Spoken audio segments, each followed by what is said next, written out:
Welcome to this edition of Sovereign Nation TV. I'm Jon Matthews.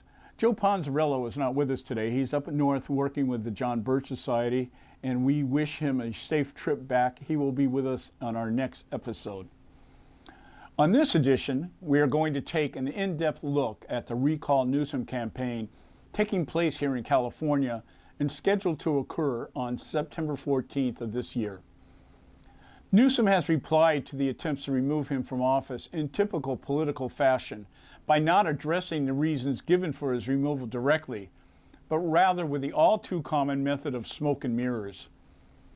But before we comment on Newsom's deflection of responsibility and accountability, let's just take a moment to read the actual recall language. In the proponent's statement of reasons, it states, "To the Honorable Gavin Newsom, pursuant to Section 11020 California Elections Code, the undersigned registered qualified voters of the state of California hereby give notice. We are the proponents of a recall petition, and we intend to seek your recall and removal from the office of governor in the state of California and to demand election of a successor in that office. The grounds for this recall are as follows. Governor Newsom has implemented laws which are detrimental to the citizens of this state and our way of life. Laws he endorsed favor foreign nationals in our country illegally over that of our own citizens.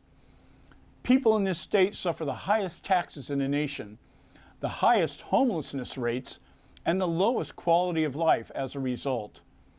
He has imposed sanctuary state status and fails to enforce immigration laws.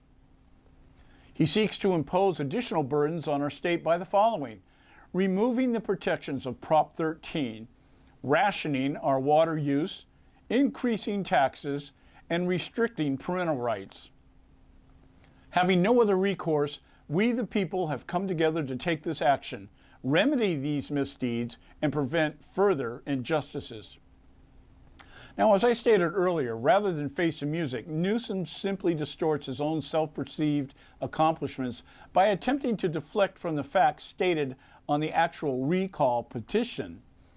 And we're going to respond line by line to Newsom's deflections.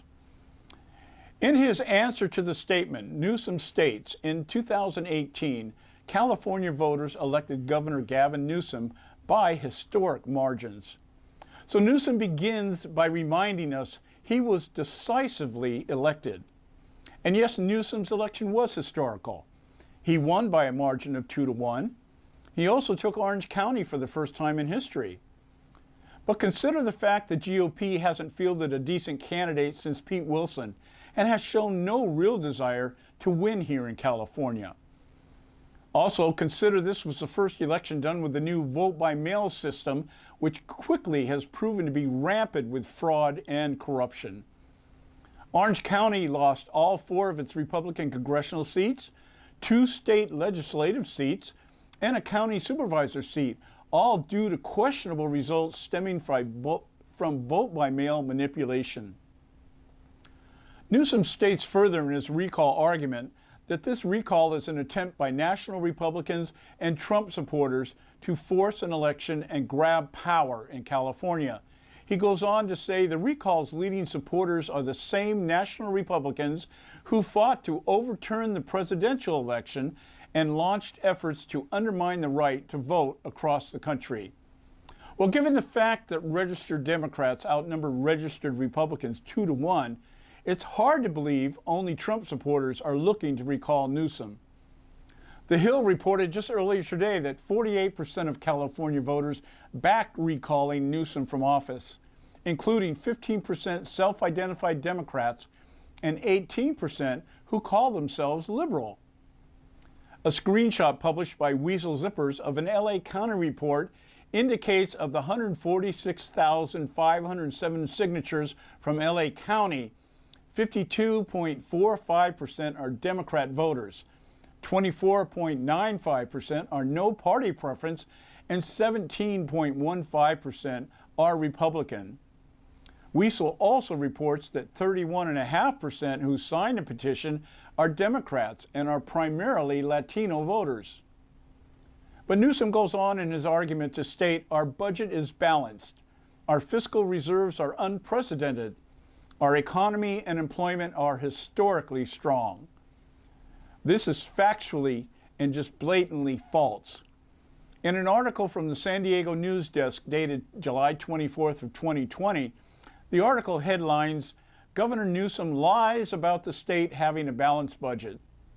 It says, recently, Governor Gavin Newsom lied about the contents of the state budget for the 2020-2021 year by stating that it was balanced despite operating at a multi-billion-dollar deficit.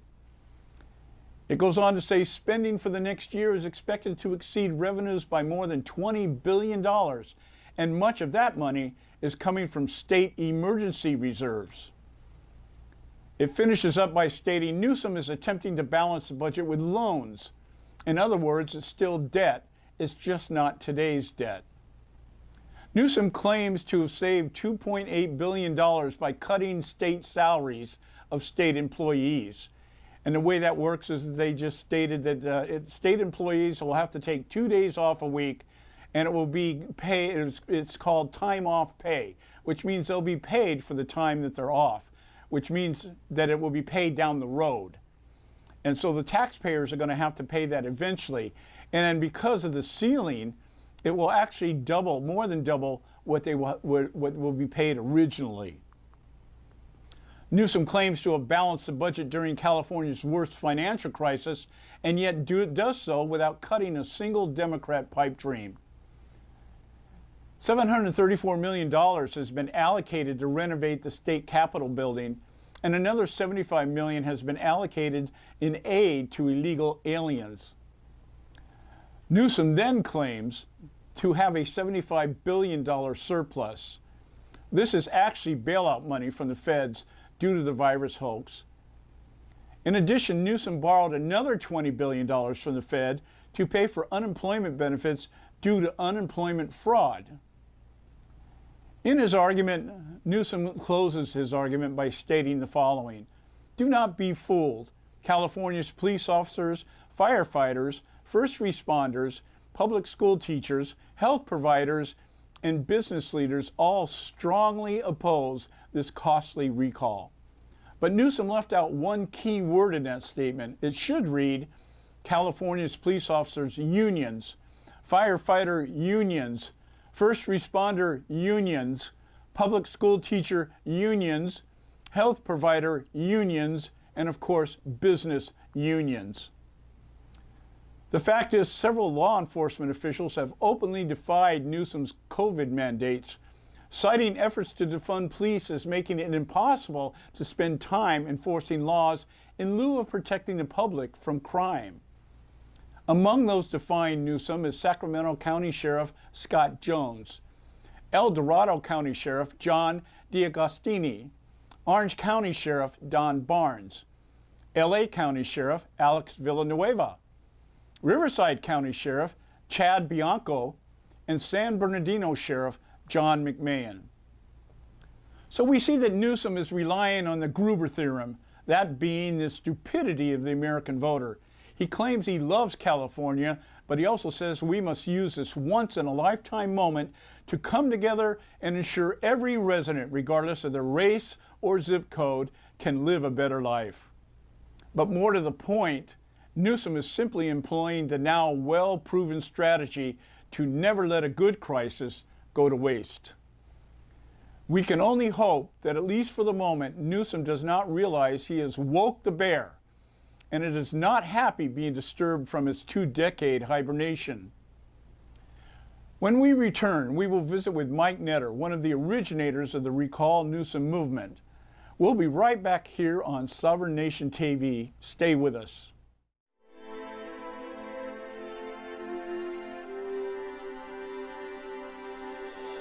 Life, liberty, and the pursuit of happiness. The Declaration of Independence proclaims God-given rights, and we intend to protect them. Working with people like you for over 50 years, preserving freedom and building a better tomorrow.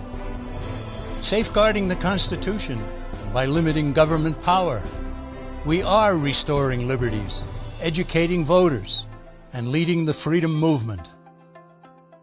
Independence starts with you and I working together as a team. With our affiliates and your support, we reach in excess of 1 million unique individuals like yourself every month. This website is the catalyst, and you are the energy we need to make a change. On jbs.org, we store a sizable variety of tools designed to get you started. I invite you to consider taking part in turning the tide for freedom, not just for one, but for all. Not just for today, but for years to come. We, the John Birch Society, stand to defend the Constitution and Declaration of Independence. What do you stand for?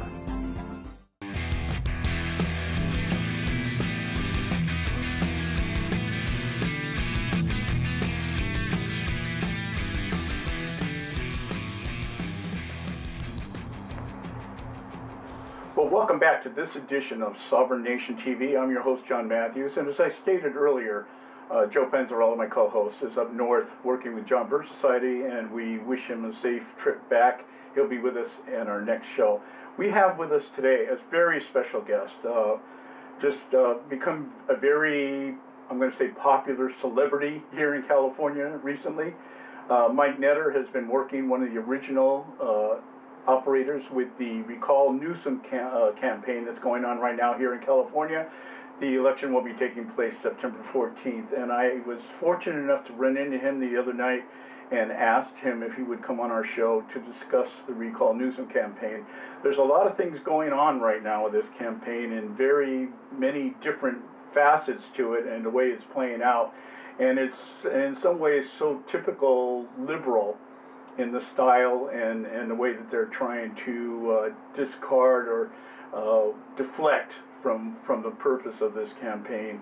And we're hoping that between one of the other 40 candidates that are running to take his place, that one of those rise to the top, and then we can turn this state back around and get it restored back to the original republic, the concept of the republic that it was originally established as many, many decades ago.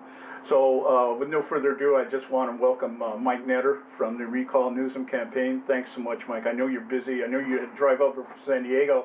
For those of you who don't know, San Diego's about 100 miles from here, so it's definitely, we really appreciate taking the effort to... Pleasure to be here today. RecallGavin2020.com is happy to go anywhere to get this governor out of office. You're kind of a, I use the word celebrity, but I've also heard you described as a character. And I wasn't really sure about that till I saw you in operation the other night at the Freedom Patriots rally that was going on. And after watching you operate there, I said, no, we got to get this guy on the show. We got to bring him on. You kind of fit that bill that we look for, that really out there, Well, I think it's interesting because, the recall, and I'll say this to begin with, right? Politics in general, and Orrin Heatley and I started this, have only been doing this about a year and a half. And politics traditionally is viewed as a grumpy sport, right? It's interesting across the spectrum as we gathered signatures, and even today, like when you saw me the other day. The recall has been a thing of joy because Californians across the political, ethnic, and religious spectrum have been able to speak up. And so I might be called a character, and I'm good with that, but that's because we're doing a work of joy, not the typical political grumpy work. Along that line, because we noticed here, especially here in LA County, that there has been our own woke movement going on here. The activity that has taken place in this county in particular over the last year and a half has just been phenomenal. I've lived here, 35 years, and it's always been kind of taken for granted that you just can't do anything in LA County in terms of conservatism or anything like that. But there's been a real uprising here, a real stirring. And I wonder what your take is on that. Do you believe that maybe the recall campaign was the spark that lit the fire that turned this thing on? Absolutely. I've been speaking up and down California for about a year and a half now, quote, drumming up business for signatures. And it's funny because about a year ago, you would go to various meetings and there'd be 20, 30 people, some meetings as little as 6. Just in the last couple weeks, I've spoken in front of 1,200 people in San Diego, 1,200 people in Orange County. The smallest thing I generally do is about 200 people. And when I even talk to the Politico and the reporters, and I ask them, the ones that have, the veteran journalists have been doing this IBR for a long time, the energy in California because of the recall is nothing like they've ever seen. It literally is a political grassroots movement. And I'll tell you who's responsible for that. Who do you think? Well, I would actually, in a roundabout way, we'd have to say Newsom is. Well, exactly. That's where I was going. It's Gavin himself. And that's really what's fascinating. And I tell people all the time, we have a once-in-a-generation gift in a politician who's able to unite, actually, much of the left and the right because of his ineptitude, his eliteness, and frankly, even as the LA Times said, I think just a couple days ago, Gavin's just not very likable. And that's really the problem that he's having with the recall now. So to answer your initial question, yes, there's a galvanization and energy going across the state, and I want to be perfectly clear, this energy is going to go on long after the recall.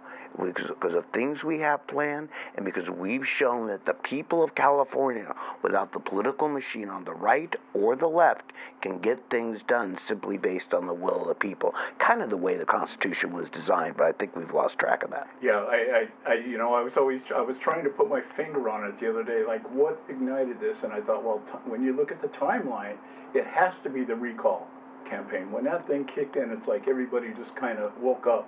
Here, like you said, here in LA County, one of the things I've noticed in LA County here is the number of Latinos or Hispanics that are actually now standing up and telling me at meetings I go to and places I speak that they are by nature conservatives. I remember one particular guy, in fact, I think he's one of the candidates running for governor, Diego Martinez, and I had put a question towards him about, well, what are you going to do when they label you as being a race traitor for running against somebody like Gavin Newsom? He says, I'm so sick and tired of people thinking that all Hispanics are liberals. We're not.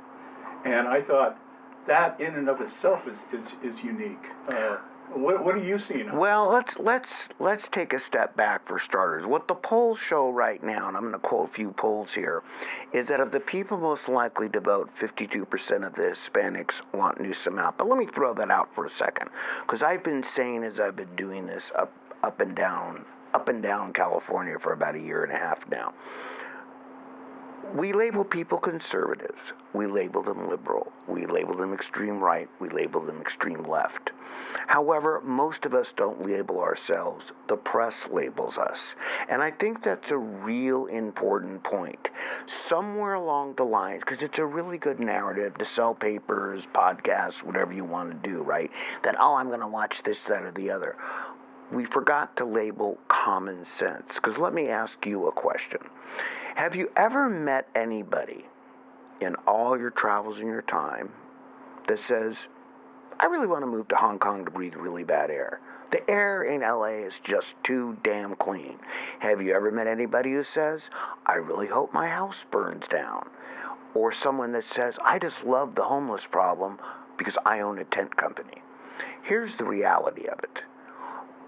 I think we need to stop labeling liberals and conservatives politely. We need to start labeling common sense. What we have in California, and I say this all the time, is not really the right, not really the left. What we have is common sense. We're all Californians. And can I quote a few statistics for you why we even got started on this recall? The reality is that while there are 9 million Democrats in the state, and there's 5.6 million Republicans. And you hear all the time, what happened to California? Well, U-Haul hasn't been that busy the last 30 years, okay? It's not like, we've had some people move. But there's 6.5 million NPPs, no party preference. And let's be clear, those are the people in the middle that don't get talked to. And even most of the Democrats and Republicans tend to be people in the middle. So the reality is, we're not talking to a large bulk of the public. And if you take the Latino vote out, and you take the black vote, you take all these other votes out, let me lay another statistic on you, because if you haven't gathered, I like statistics. I'm a math guy in a sales body, as I like to say. 33% of all Californians are 55 and up. And if you slide down to 45 and 50, it gets even greater. And we make up 46% of the voting bloc. Okay? That's a real important figure. Because as the Democrats got more popular in the state and taught to do this micro-targeting, right? Because division is good, right? I can get this group, I'll make this group happy with this, I'll make this group happy with that, and everybody vote for me, and I'm not going to do diddly for the next 4 years, but hey, I have great ideas which aren't executable. And isn't that a lot what the left is about? Mm-hmm. So what's happened is this. The Republican Party then came along, and again, I'm really candid, not that I really care, but just for your viewers out there, understand, the Republican Party came along and said, oh my God, we don't know what's happening. Well, you're not trying. Mm-hmm. So many people said, fine, I'm going to become a no-party preference. I've had it with both parties. So then the Republican Party says, oh my God, we're losing people. What are the Democrats doing? What they're doing is they're cut, slicing, and dicing by all the things which divide people. So in the softwares that both parties use, they now cut, slice, and dice by race, by this, by that, by all the typical things. I always throw out an interesting demographic to people. I said, for those of you viewers who haven't figured out, I'm going to be really candid. I'm a person of white color, okay? And I will never become a person of Latino or black color. And that isn't meant to be prejudiced, because I don't walk in their shoes and they don't walk in mine, and neither one of us is really going to be those demographics. But we're all going to evolve into the demographics of aged. And I think that's really important to note, because as one gets older, they want more common sense. I don't know anybody of either party of any diversity that really wants their house to burn down, that enjoys their power going out in the state, that says, oh, we're out of water. That's good for us. Common sense is what Californians are rediscovering. Now back to the recall, if you don't mind. I think what the recall woke up the state is because most people feel fairly powerless. And if you don't mind, John, I want to quote some statistics today, because I think it's really important, and why this recall process is so important. So statistically, there's 18 million people voted in the last presidential election. Everybody kind of knows that figure. We've met much hullabaloo, people paying attention to it. But did you know that only 12.5 million people voted in the gubernatorial election where Newsom was elected? Right. Fascinating, isn't it? That 6 million people felt their voice didn't matter. And that is really how Newsom got elected to begin with. Well, let me interrupt you on that. Do you believe that it's that they don't feel that their voice really mattered, or that they just don't care enough to want to be involved in it? I think it's the same thing. Okay, in other words, your voice, I care. Again, California has literally hit the mass where 33% of our population lives on the edge of poverty, okay? California has literally hit the mass. My house burned in 2007 in San Diego, okay? If you're anything I mention, be it homelessness, crime, power, water, something is touching the individual, okay? So they don't care because they've been doing what they've been doing for a really long time, and it apparently hasn't been effective. So they start to... You're saying that because they feel powerless, it eventually turns into apathy. Correct. Apathy is dead, but who cares, as the old saying goes, right? That makes sense. So, because of that, this was the difference in the recall. The recall allowed people to go out and put their signature on a piece of paper, an action item that they could do that could make their voice heard. And it took me a while, because I'm old and slow, John, to realize a couple different things. The couple different things was it was really a work of joy. And when I could see at all the 1,000 recall booths up and down the state, were people gathering, actually smiling as they gathered signatures. But what's really happened to me the last couple months is people come up to me old people, young people, of all whatever, they literally. And they'll say, my God, thank you. And I go, for what? And they go, not really knowing what to expect, but now I do. They said, we were afraid to speak up before. Right. And it was left and right people, by the way. They're afraid to speak up for common sense because we're all Californians. So the difference in the recall that I think everybody has trouble getting their arms around in the political infrastructure, which we know as the press, we know as the politicians, is the recall is the individual speaking. Politicians' worst nightmare, quite honestly, because I don't really give a rodent's posterior, and you know what that means, what that's about, right? What it really means is they really don't want the people speaking up.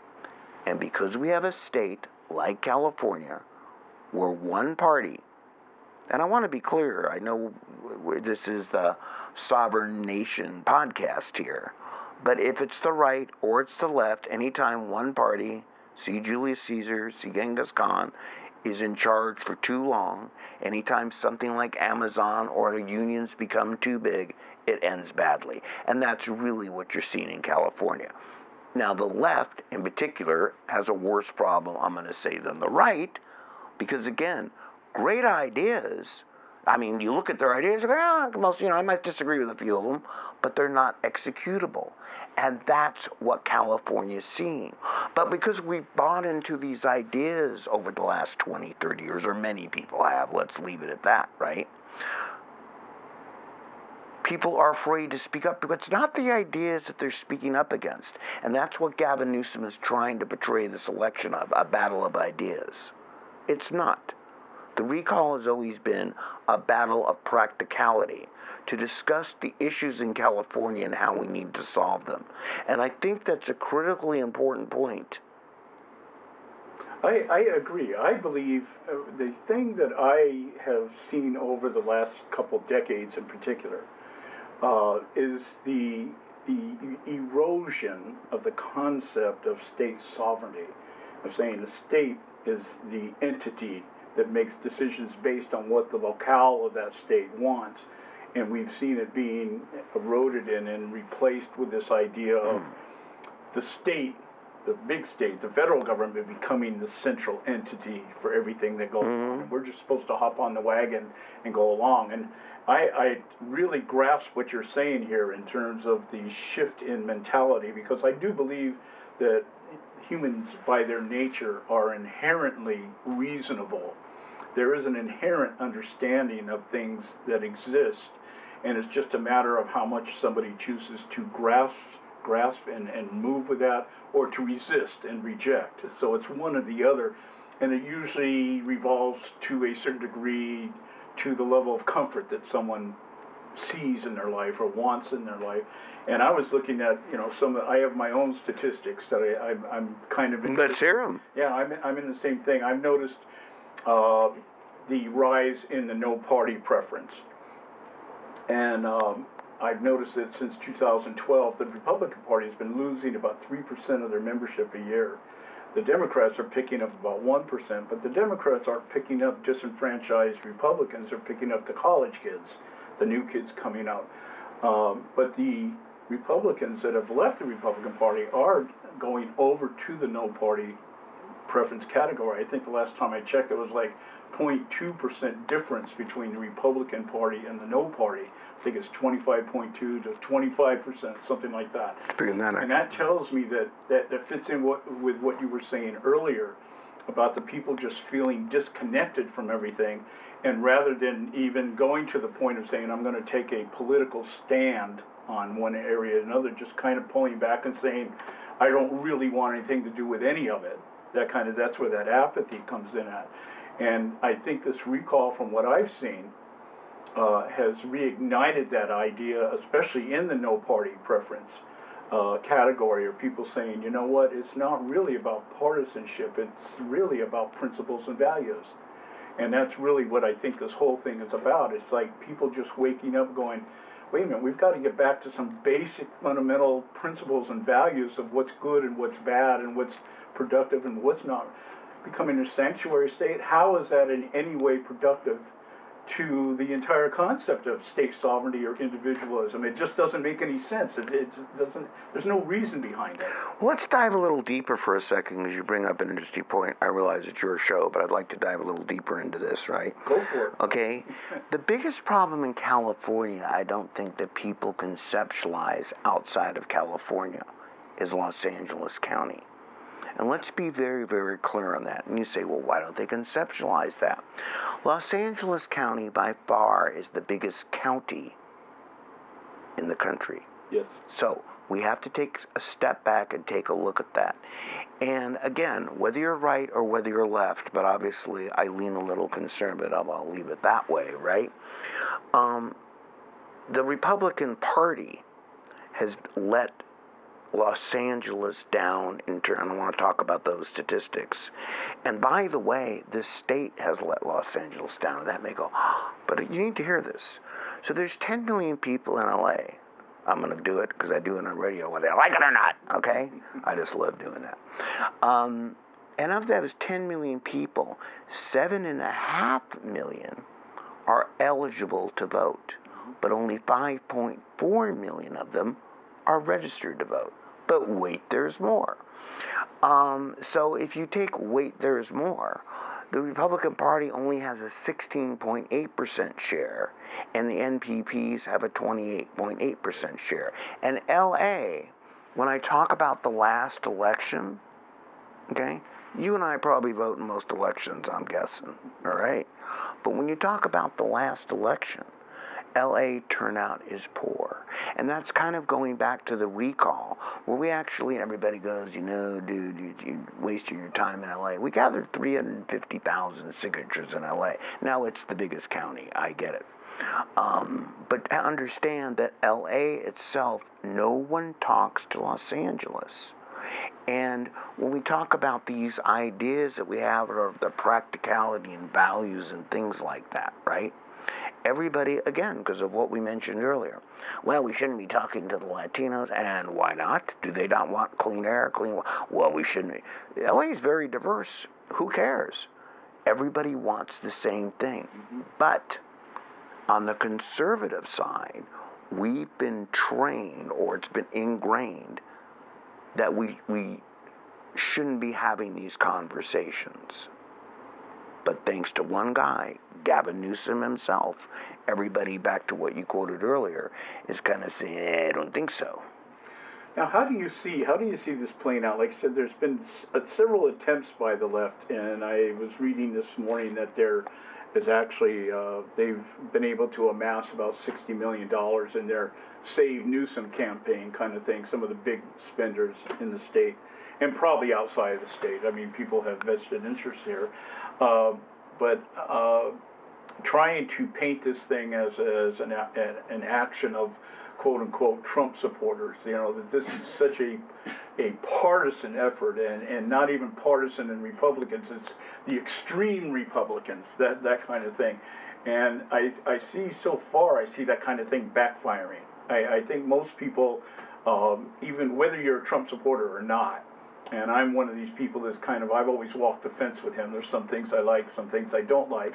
But the idea that this is all just a centralized, organized effort to undo democracy, as Newsom puts it.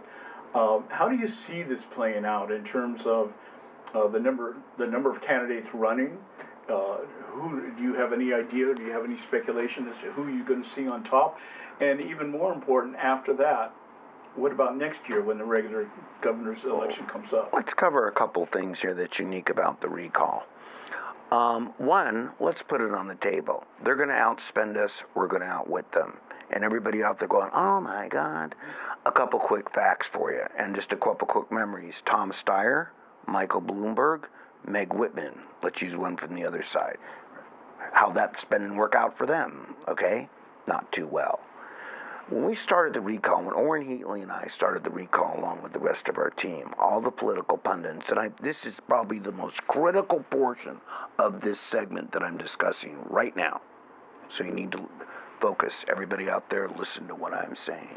The most critical part is this. We were told by the political pundits, hey, gar, you can't get this done. I've been doing this for 40 years. It takes $5 to $8 a signature, you idiots. And that would be, you need 2 million signatures. It takes $15 to $20 million. Now, I'm not that bright. And because we went into this space not knowing it was the largest initiative in American history, we were just ticked off against Kamala Harris and politicians that don't care. And we didn't know we needed the largest volunteer force in American history. We went in where angels fear to tread. So we got this done for 50 cents a signature versus the $5. That is very important. Now, let's put that over and we'll get back to that in 1 second. So Gavin Newsom, because it's become a special interest state, this just in, all right, with the unions, with I know Netflix is donating $3 million to him because apparently it's good that I sit at home, get unemployment, eat bonbons, right? The Resnicks are donated $500,000 to him because they get water for their fields and don't drink Fuji water, don't watch Netflix. That's the only thing I tell you. But the Democratic message, or the Newsom's camp's message, is like, it's Republicans, it's Trumpers, it's, They actually voted on that platform back in April to continue to call us names, which I find very flattering, because when all else fails, you've got to call them names. So out of the gate, they're like, well, they're ugly. That's why you shouldn't really look at Netter, for God's sakes. I mean, it's like, it's like, well, I'm not running. God damn it. Look at Newsom. He's really good looking. That's why there's a hair gel shortage in California, by the way. But anyway, the reality is that the campaign of scaring voters isn't working so well. Now, I'm going to get to the statistics in a second. Here's the important part. So everybody out there, put down your popcorn and listen to me, all right? Moving forward, understand that a recall is an initiative. That is critically important to understand. It is an initiative guaranteed in California, God bless the liberals actually, in 1913, all right, for giving us the ability to recall a governor when we get signatures verified from 12% of the people that voted last time. Now, why is that important going forward? Because as we sit around and wait, well, who are we going to elect? What are we going to do? Look, they have more money. Well, look at this bill. Everybody at their computers. We have in direct democracy, we can write our own laws. If we, the people, for 50 cents a signature, can gather verified 1.7 million, 2.1 million gross signatures, it only takes 996,000 to get a California constitutional amendment on the ballot. You don't like the machines? Put up a constitutional amendment. Right. Put up an initiative, it's only 663. What we've shown California, and this is what the movement plans to do, is move forward and start doing our own initiatives that make sense. Now, back to that is the most important part everybody out there needs to understand. You're not powerless. And by the way, you are in New York. They don't have this system. That's like, well, thank God Kilmer resigned, okay? California, we could take our own action. But I think in this election itself, which is your question, a recall election isn't understood. It caught the political infrastructure off guard. It's only the fourth time in American history we've had a recall of a governor on a ballot. The first time was 1924, and in spite of popular opinion, John, I was not there. A recall is about, I always asked about the field of candidates, and I'm like, the more the merrier. Because the more that are out there, it stimulates the yes vote. The more it said, I like this guy, I like this girl, I like this person. There will be people statistically, I'm a math guy and a sales body again, that will float to the top. Let's put that down. That's not my position as a board member of a political PAC. However, the major goal is to get the yes. And this is the challenge, frankly, that both parties have. Right? There's one candidate out there right now. It's like Newsom goes, I got meat on the bone. I can rant about him in the papers. And like, all right, dude, but this isn't a primary. It's Newsom running against himself. So the and this is really the problem they have, is like Newsom's running against the mayor. Every time he passes in one of his very big mansions, there's his opponent. As you were talking, I just kind of flashed back on something, and I wanted to lay this out to you. It's not a serious flashback, is it, John? I'm just checking. Not those kind of flashbacks. Just I myself, at the beginning of this recall Newsom movement, I really thought it was a waste of time. And my reasoning for it was that we were only a year away from another election, and I was thinking, well, why aren't we putting more effort into putting up a candidate to run in the next election? And then as the campaign evolved, and I got more and more involved in it, and I began to see, wait a minute, we actually are in campaign mode right now with this recall, because if we have somebody, and my big question mark for me was, okay, who is going to be that person that stands up and is able to reach out across all these lines and bring somebody in? I personally think it's Elder. I think Elder is the guy that can kind of bridge that gap that we have in the state right now. And the more and more I said, more and more involved I got, and I said, wait a minute, this is actually a good thing, because this is really setting us up for the next election. If we can get a good candidate in office, we got a year to play around and get some of these things taken care of, the lockdowns and the mandates, and at least that we can take care of that. And then that would give so much momentum going into the election next year that would almost be like a re-election campaign for whoever wins this one. And so that's what got me excited. That's when I said, wait a minute, this is a good deal. This is a really good deal. Speaking as a citizen, be clear for the camera, not as a PAC member, all right? From a practical point of view, I would favor the state legislature, Kevin Kiley, running right now, because I think he would get the most done. Elder does have, quote, a populist view, but I'm not here to debate that. It's all good. Right. What I am here to tell you is this.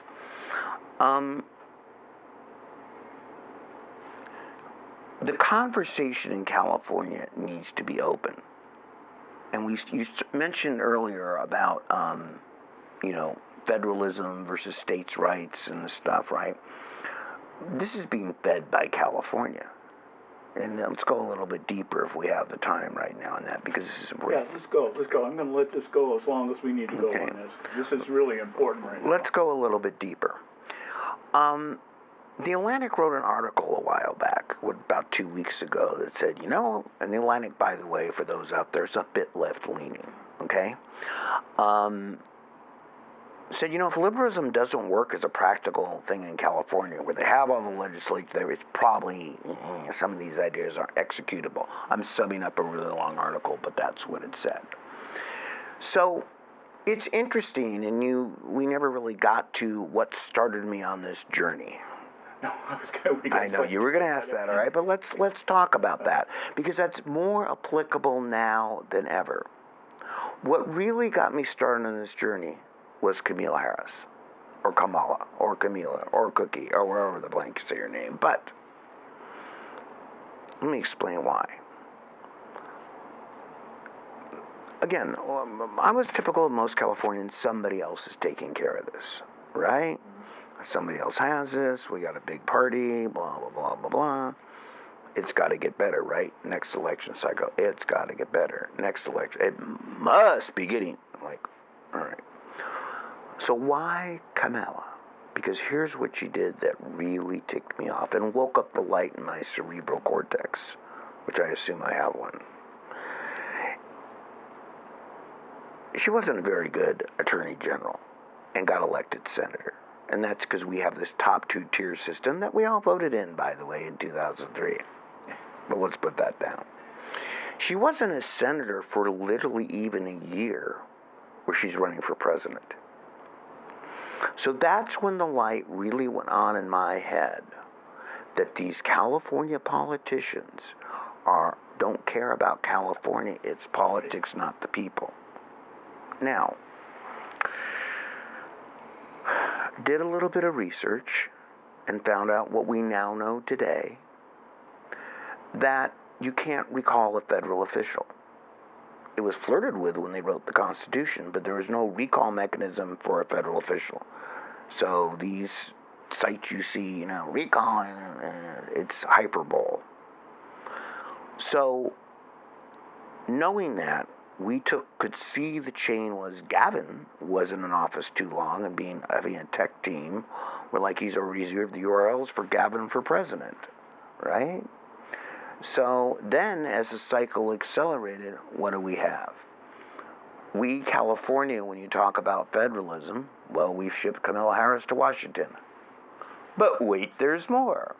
We took our Attorney General who followed her, Xavier Becerra, took me a year to learn to say his name, but I'm pretty sure I'm right there, who should have been investigating the EDD in California that lost $31 billion, and we ship him to Washington to be in charge of all health and human services. Well, that makes perfect sense, failing upward, right? We moved Padilla by anointment into Kamala Harris's spot, and Gavin Newsom has backfilled Secretary of State, Attorney General, and a senator with no vote. I want to interrupt you there because you've hit on something. We're going to go off topic here just for a second because you've hit on something I think it happens when people talk to me. Extremely important, and I often relay this parallel. Having worked in the Department of Defense for as many years as I did as an auditor for the Department of Defense, and one of the things I noticed, the tradition in civil service, is that when somebody becomes a liability, you promote them up. Right. And that eliminates that particular thing. And we've watched Kamala Harris basically get promoted up as a really bad Attorney General. Xavier Barrera and Alex Padilla both were just recently named in the lawsuit filed by Election Integrity Project as two of the plaintiffs, along with Newsom and 13 of the county registrars, that kind of thing. And so, in my opinion, they became liabilities because of this lawsuit in particular. Not that there aren't other aspects of it that play into it, but that seemed to me to be the button. We have to get these guys out of here because they're going to get too much attention. So let's put Padilla in Harris's place, and then Biden picks up Barrera to move him out to Washington, and that kind of takes them out of the picture. And that seems to be the thing that I think most disgusts me in politics today, is that the worse you are, the faster you move up in rank and file. And I can't even, I'm just kind of in my mind speculating if this recall is successful, and I do believe it's going to be, where does this guy go next? Let's talk about what you just mentioned, and let's look ourselves in the mirror. Different the Department of Defense or a major $10 billion company who is high up, and it's the fault of we the people. It's flat out that simple, okay? We the people allow it to happen because we're not paying attention. When I do my radio show, Friday nights at the French Laundry, KABC 7 to 9, quick plug there, every Friday nights, okay? We did it last week on the ballot. And what's interesting when you talk about election integrity, who's a great organization, right? And all the people that call in the show and ask these questions. But where the was this conversation 2 years ago and 4 years ago? Right. What really startles me is that people are looking at a ballot and they're like, what about these holes? Have you seen this wording? Yeah, dude, it's been on there for like about 30 years. I read mine. Because of what I'm doing now, I'm getting 30 to 50. Me personally, my team we get 500 or 1,000 messages a week. How do I vote? Yes, you heard correctly. How do I vote? What do I do? Not who do I vote for, but how do I vote? Now, it's important to note that recall itself, one of the benefits of the recall, which we always knew, was that it would be a singular thing to, one, stop this train of politicians that we're sending to Washington. You want to keep federalism separate from the state, stop the chain of people that we're sending there. You want to interrupt this chain of succession, interrupt the chain of succession. You want to be a disruptor? That would be me. To disrupt, you have to create a ripple effect. And to create that ripple effect, that's what you need a recall for. That's why it doesn't matter how much time Gavin has in office. And there's a bunch of legal mumbo-jumbo. I can tell you why we're in that window. But we don't have the time for it this segment. What I can tell you is this. Is that we need to break this chain in California of one-party rule. And wherever people are watching this, and I say this all the time, if I'm on Newsmax or whatever that blanket is, I said, look, it's not just worry about me moving to Indiana because you don't want me for a neighbor. That's probably pretty true. I'm rather noisy. The reality is that if you don't think these policies are coming to your state government, if we let California continue on that path, they're absolutely wrong. Whether you like it or not, we're 12% of the country's population. We're feeding politicians to Washington. We become the farm system for these extreme ideas which aren't executable. Now let's go back to this election, if you don't mind, as we kind of move towards whatever, all right?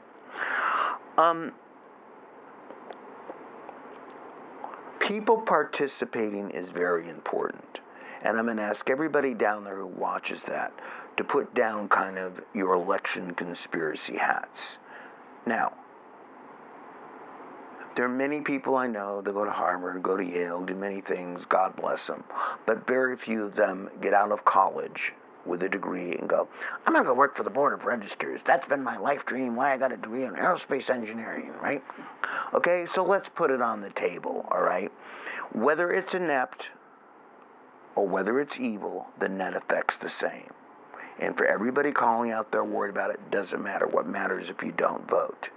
Now that's critically important to the election statistics as to why I believe we're going to be successful and why I'm even here doing this segment today.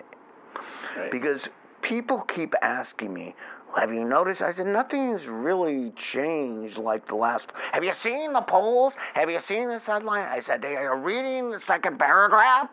You know, are you paying attention to your ballot, or you just, No, I watched a 2-minute segment on CBS, and I know everything. It was 2 minutes.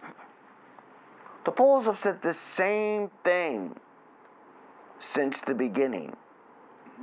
But the press is finally, I guess, reading page 6, as we used to call it. The polls said this: of those most likely to vote is very important. Right. 49% would vote to keep him. And 38% would vote to get rid of him. Now, I realize we don't teach a lot of math skills in school anymore. Kids have been out of school a year, but I'm assuming a lot of these reporters went back and at least there was an abacus. That's how I was raised. Okay? You would think they would note that 38 and 49 don't add up to 100. Hey! But apparently they missed that day in college or high school. I can't really tell. Common core math. You can't, apparently. But you'd think with the calculator on the phone, somebody would go, hey, it's not 3 digits, you know? But let's put that down. What it said was this, is that 13.8%, 14 in round numbers, hadn't made up their mind yet of those most likely to vote. So what you're seeing now, and you discussed earlier, that a big chunk of Democrats and NPPs don't like him, etc. So now they're like, oh my God, it's almost a tie. Well, yes, thanks to Gavin. That's why they wanted to speed the election up. They were afraid he would do something stupid or be revealed, like the fires, something stupid that he's done. So we better move this along. And by the way, can you put a gag on Gavin? No, damn it. All right, well, he's going to keep talking and it's going to go south, right? So that 13.8% are making up their mind to vote him out. So I'm asked all the time, how do you feel about it? How do you feel now that as I speak to you today, I don't know if you know this or not, about 1.7 million ballots have already been turned in. Right. About 1 million of our Democrats. People are like, oh. I said, slow down. For starters, that's all mail-in. So let's roll with that, right? And you're assuming all the Democrats are voting to keep him. And in the Emerson poll, which again, I don't like to quote polls, but they polled 1,000 people. And they made sure it mirrored the political makeup of the state. which meant about 45% Democrats they polled. You know this whole drill, right? And they found 42% of the Democrats would vote he ain't come out either, making this race razor thin. What this shows is this, is that if we participate in the process now and going forward, we the people, that failing upward that you experienced in the Department of Defense, because my guess is you didn't get a vote on who your boss was, right? Right. I mean, most companies, it's like, hey, it's like, damn it, I didn't put your foot in for you at the office pool. I'll let you be in charge, right? Or vice versa. Democracy or republic, which is what we are, is different. We have struck a blow just by getting this on the ballot. The 15 months that we have, regardless of the outcome, we must continue the battle to get our state back to a normal balance. I agree. And as we're coming to the close of this segment, I do want to just a little speculation on my part, and then I want to give you some time to promote anything that you want to promote. That's what I like doing. Again, my experience working with the Election Integrity Project and what I've already seen from what's going on right now, they're already processing the ballots and everything, and the reports are that there's already a significant number of ballots that have come in through the mail. Now, I guess that the daresayers would say, oh, geez, that means all these Democrats have been activated, and I happen to believe it's just the opposite.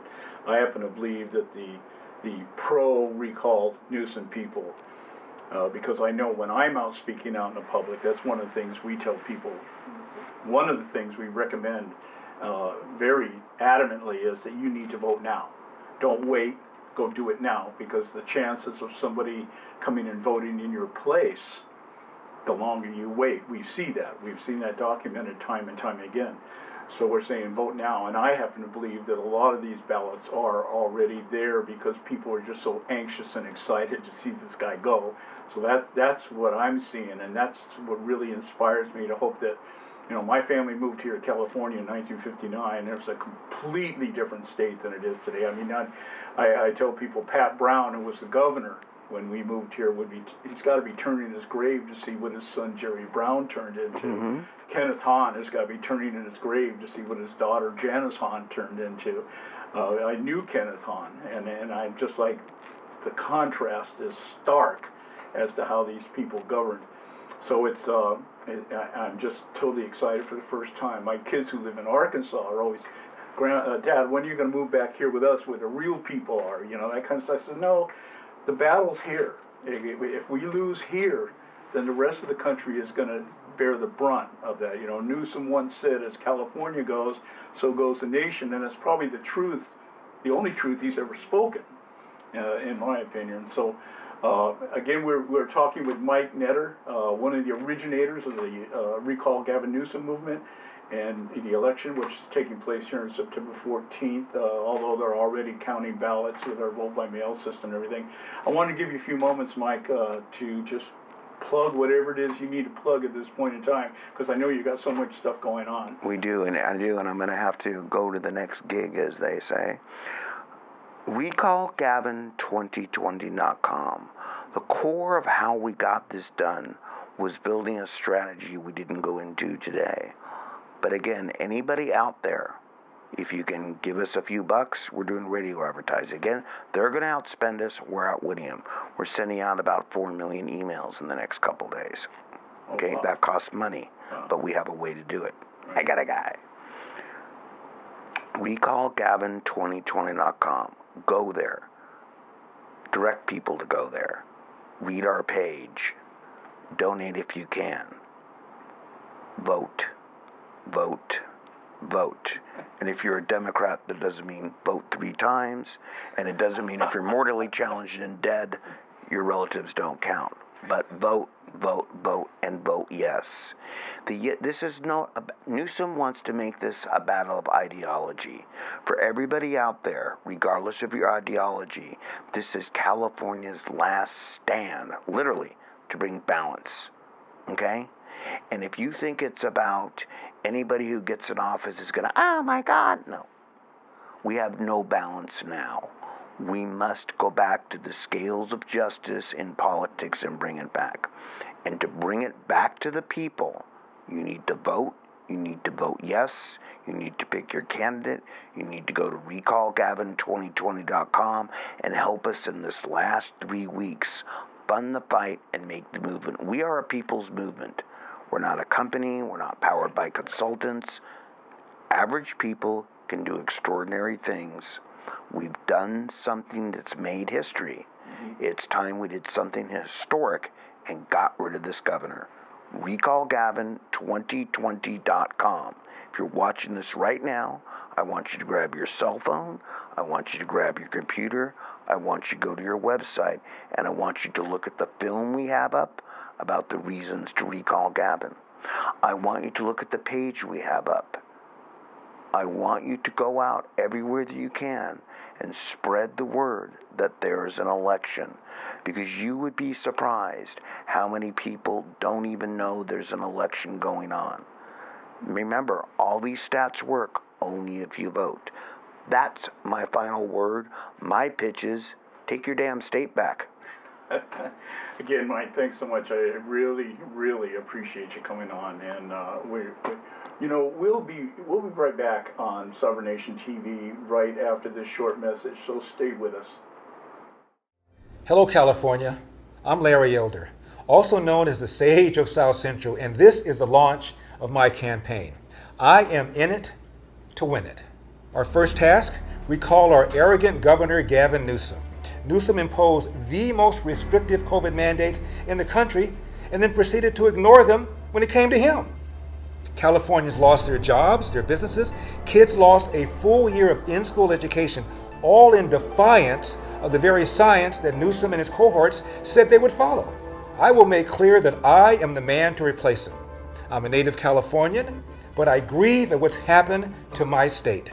And I've got common sense, something sadly lacking in Sacramento, especially under this smug, corrupt governor. This is a change of heart for me. I subscribe to the Walter Cronkite philosophy. I'd love to serve. I hate to have to run. I just don't believe I have the stomach, the temperament, the personality, the drive, the willingness to deal with these doofi in Sacramento for the next several years of my life. Have I exhausted all of my excuses yet? Newsom has made those excuses irrelevant. Here's why I've done a 180. Newsom and his cohorts are destroying a state that was once a beacon of hope and prosperity, a state once admired for its public schools, its dynamic economy, and above all, its people who strive for racial harmony, pursuing a common cause. Newsom and his cohorts are literally dismantling brick by brick the very virtues and values that made California great. He's surrounded by an army of radicals for whom climate change is a religion and growth and development a villain. Because of their fierce opposition to growth, the average home in California costs 150% more than the national average. Because of their radical environmentalism, they oppose building the infrastructure necessary to supply consistent energy and water to a population of 40 million, leaving us with the crumbling system built way back in the 70s to support a population half that size. Crime, homelessness, the outrageous cost of living, and Newsom's arrogance in handling COVID with headstrong mandates that imposed the most severe lockdown of all 50 states. Ignoring science, he caved to the demands of the teachers' union while still paying teachers, kept kids out of school while sending his to private schools. And the radicals' assault on public safety demonizes police officers just trying to do their job. Firefighters risk their lives fighting infernos made more frequent and deadly because of poor state land management. The Sacramento elite enables criminals by allowing them to avoid conviction and incarceration. I will never sacrifice public safety just to appease a corrupt minority that chants, "Defund the police," and that falsely accuses police officers of systemic racism. But Newsom and his cohorts, they will. I will never surrender the safety of the streets to the insanity of no cash bail, but Newsom and his cohorts will. I will never approve releasing 20,000 prisoners under a COVID early release program, knowing too many will reoffend, but Newsom and his cohorts, well, they just did. I will work for a fair and firm bail policy. You see, when you reduce the chances of a criminal being caught, convicted, and incarcerated, guess what? Crime goes up. This isn't rocket science, it's just common sense. And I will never sacrifice the dreams of just one California child to appease teachers' unions who denounce parents and families as white supremacists simply because they want their kids back in school. I will never support taxpayer-funded schools that indoctrinate children with hate, that teach white kids are oppressors and black kids are victims. What happened to judging each other on the content of their character? You see, our national motto is E pluribus unum, out of many one, and I believe that with all my heart and soul. The first step on the journey from poverty to the middle class? Education. How bad are the schools? Well, it's as if you opened a restaurant, hung a sign outside saying, "Come on in, just don't eat the food." I mean, without decent schools, there can be no equity, the radicals' favorite word. The answer? School choice. Let the money follow the child. We have choice in higher education. Why not K through 12? Well, it's because the powerful teachers' unions literally own Newsom. I'm going to fight for charter schools that so terrify Newsom and his cohorts. My dad came to California back in 1945. He worked 2 full-time jobs cleaning toilets before opening up a small restaurant that he ran into his 80s. My dad believed hard work would achieve the California dream. You know, earning a living, raising a family, owning a home. My father, a World War II Marine vet, was born in Athens, Georgia, in the Jim Crow South at the beginning of the Great Depression. He never even knew his biological father, but he did not use that as an excuse. My parents scrimped, saved. He and my mom raised 3 boys. Believe it or not, on my father's income, my mom was able to be a stay-at-home mom until my youngest brother Dennis went off to middle school. I just checked with Zillow, and the home my dad bought in South Central, which is still in the family, is now worth $600,000. Good news for my family, but an absolute disaster for anybody trying to follow the same path that led my dropout dad into the middle class. I'm a Pico Union South Central boy. I walked those hard streets.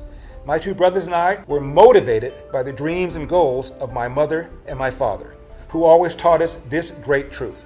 Hard work wins. You get out of life what you put into it. You cannot control the outcome, but you are 100% in control of the effort.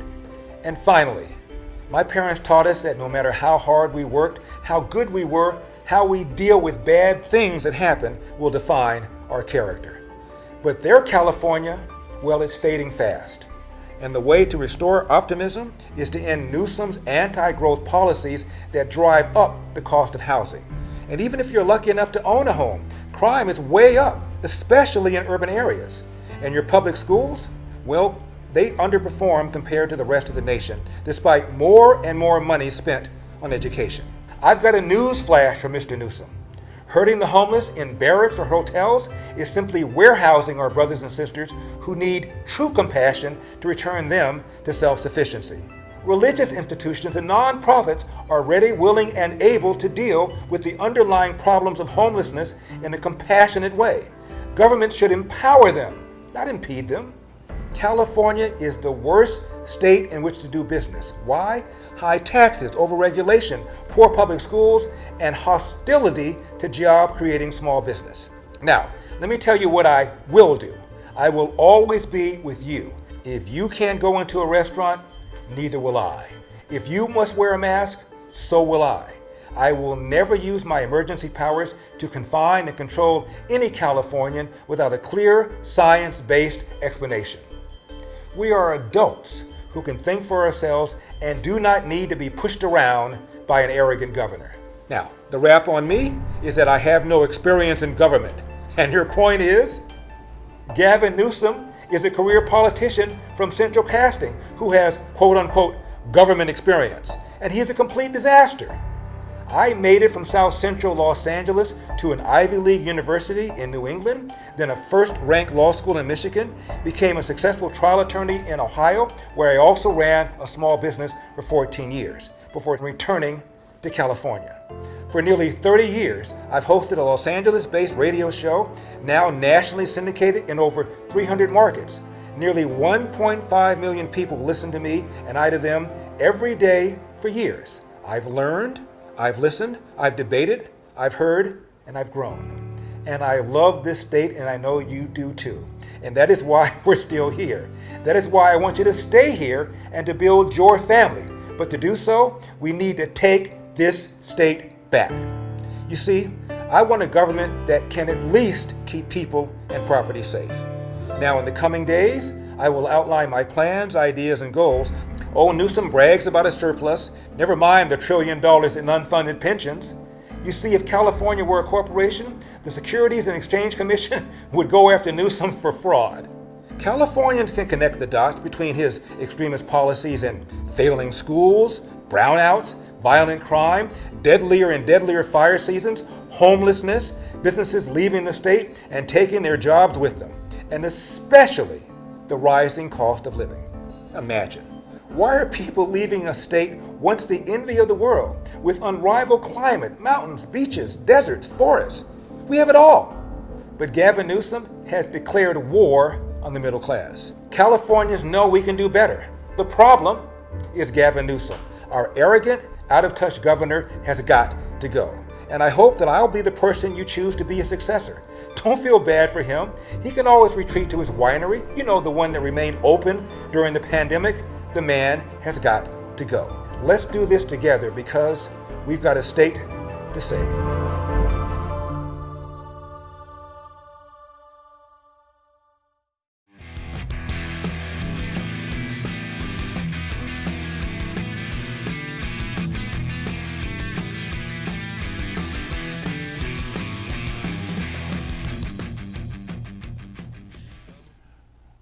Welcome back to Sovereign Nation TV. I'm Jon Matthews. And as I stated earlier, Joe Ponzarello is up north working with John Birch Society. He'll be back on our next episode. Normally we have a panel at this point in our program, but I'm going to take just a few moments here and address the issue of the Newsom recall using the language that's in the actual petition. As I stated in a monologue earlier, the idea here is that Newsom deflected from that. He didn't address any of the actual allegations that were made in the petition, but tried to, by using smoke and mirrors, basically deflect from his failings as governor. So I'm just going to take a few moments here and reflect on the actual language, and we'll go through that, okay? In the language of the actual recall, the grounds that are put forth for the recall starts out with a statement saying Governor Newsom has implemented laws which are detrimental to the citizens of this state and our way of life. Everything Gavin Newsom has done since he entered the office of governor in the state of California has been counterproductive to the tradition and way of thinking of all Californians, regardless of political affiliation. There's just, as people move to California because of the freedom of the independence and the possibility of just having a better life because of the climate, because of the jobs. There's any number of reasons for it. And everything Newsom has done has been detrimental and counterproductive to that way of thinking. That's what they mean by our way of life. He has endorsed laws that have favored people coming into this country illegally, going to the extreme of even designating California as a sanctuary state, meaning basically that they will not cooperate with the federal government in the enforcement of immigration laws. We do suffer the highest tax rate in this nation. It ranges anywhere from 8.25% to 10%, depending on what county you're living with. You know, that's just astronomically high. The homeless rate in California is, again, astronomically high. You can go to any of the major urban centers, whether it be San Francisco, Los Angeles, or San Diego, and you will find wherever you go, streets strewn with tents and homeless people. And it's just horrible to look at. And there's a lot of reasons for that. But the point being is that for somebody to claim that homelessness in California is under control is equal to saying that we have our border under control, that we don't have an immigration problem at the border. It's the same thinking and the same falsehood on a regular basis stated by people like Gavin Newsom and those who support him. Let's go. Oh yeah, here we have the removal of the protections of Prop 13. If you don't know what Prop 13 is, Prop 13 was voted on by the California voters decades ago as a way of protecting property tax corruption in the state of California. And little by little, they have whittled away with it. Not only are they trying to eliminate Prop 13, but they are now on the verge of passing Senate Bills 9 and 10, which will outlaw the building of single-family dwellings and allow duplexes and complexes to be erected in their place for the purpose of mass housing and moving people into mass transit. The rationing of water in this state has been a regular up and down, come and go kind of thing. Whenever it seems like whenever they need more money, we go into some type of rationing, whether it's electricity or water or whatever, but there's always something. And that always gives the utility companies grounds for raising rates, and now they enforce multi-tier pricing, especially with electricity. If you use a certain amount of electricity that's more than your neighbors, you pay a higher rate for that access. And if you use more than that, then there's a third rate, a third tier that you go to. So these things are all just ways of bringing more money into the special interests and then putting the money back into the campaign coffers of people like Gavin Newsom. We don't have a rationing of water problem here in California. We have a use of water problem here in California. 80% of the water that's used here in California is used by farms. And all we have to do is learn how to recycle water. We live next to the biggest body of water in the entire globe. And all we have to do is learn how to recycle that water for farming, and that would completely eliminate any water shortages that they believe we have. Of course, taxes are always being increased. We just had a couple years ago, a 20-cent gas tax. In California, for every dollar that's spent on gas, 70 cents of that goes in some form in taxes. So that's just something that continues to increase. And of course, restricting parental rights. This is named on the petition as one of the reasons Gavin needs to be recalled. We have now critical race theory. We have gender preferencing. We have all these things being taught in school, and parents are no longer allowed to interfere with what the schools are doing. Even abortions now can be given to children without parental consent or parental knowledge. So this is all stuff that has been going on for quite a while. And that is why Gavin Newsom is being recalled. It's not just the COVID mandates. It's not just the destruction of private business that has occurred because of that. It's not just the taking away of individual freedom and the conditioning of getting American citizens or California residents to start following the law or following the mandates, following the leader, in spite of whether it violates Constitution, law, or codes. And this is what has to change, and this is why Gavin Newsom is being recalled. So having said that, we're going to close the show up here for this segment, this edition of Sovereign Nation TV. We just ask you visit our website, sovereignnationtv.com. If you're involved in activism, you want to visit us at eagleforumca.us, eagleforumca.us, or jbs.org, the John Birch Society. So we thank you for tuning in and watching this edition of Sovereign Nation TV, and we'll see you next time. God bless.